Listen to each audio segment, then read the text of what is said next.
Jean-Robert Malala. C'est un nom qui est très connu dans les territoires et tout parce qu'il y a Malala Koutou, il y a Malala Zolo, puis il y a Malala Bandou.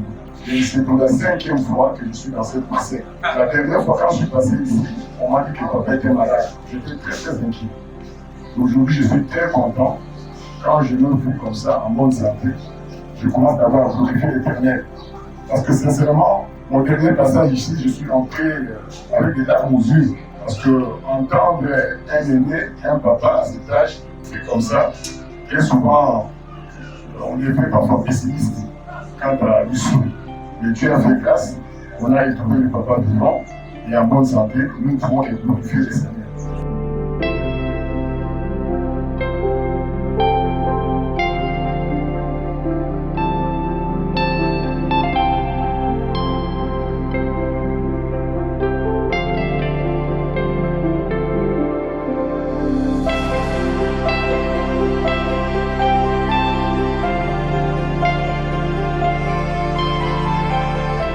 L'icône de Maïndombe qui était souffrant, il est en convalescence.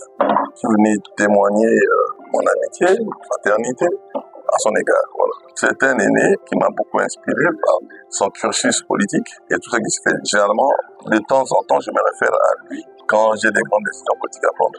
Maïndombe n'est pas uni.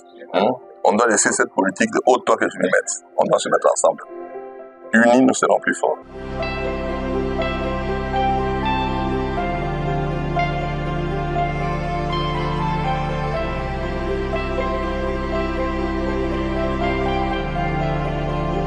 C'est comme un phare, un repère pour non seulement nous, ses enfants, mais tous les enfants du Maïndombe ainsi que les gens de la République. Il a eu un parcours exceptionnel au niveau de l'administration territoriale. Il sort d'une période de convalescence.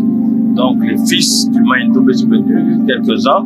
Bon, il y en avait plusieurs invités, mais quelques-uns ont quand même pris le temps de venir l'honorer et lui dire merci pour les conseils, merci pour l'orientation, parce qu'il travaille avant tout pour l'unité de la province, que ce qu'il a déjà eu expérimenté en tant que personnalité politique puisse servir aussi aux générations futures.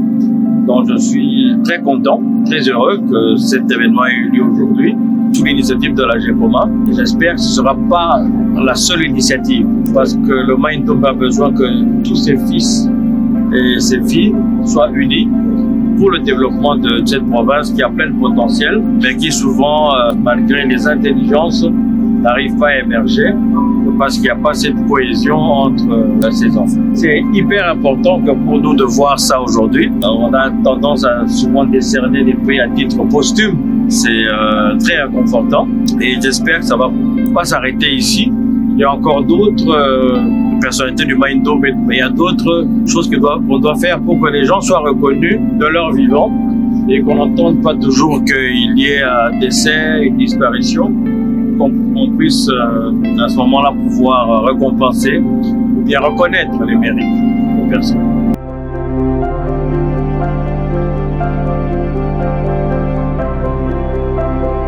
C'est ainsi que nous avons dit non, il faut honorer des vieux de l'air vivant. La GECOMA a la mission d'honorer les gens de l'air vivant, donc la gloire intime, au lieu d'attendre la gloire posthume qui ne contribue pas à son bénéficiaire. C'est ainsi que nous sommes venus voir des grands notables Mpambia pour l'honorer de son vivant et l'encourager davantage pour nous encadrer, nous les jeunes gens qui venons, afin de faire mieux que ce que lui il avait réalisé dans sa vie.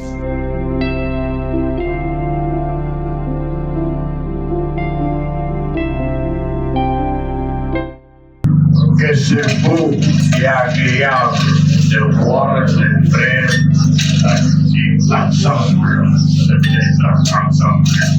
On me dirait, mais pourquoi? Parce que ça a été toujours mon rêve de voir les gens de Maïndombe se rapprocher entre eux de plus en plus. Parce que de nature, on dirait que nous nous évitons. Et quand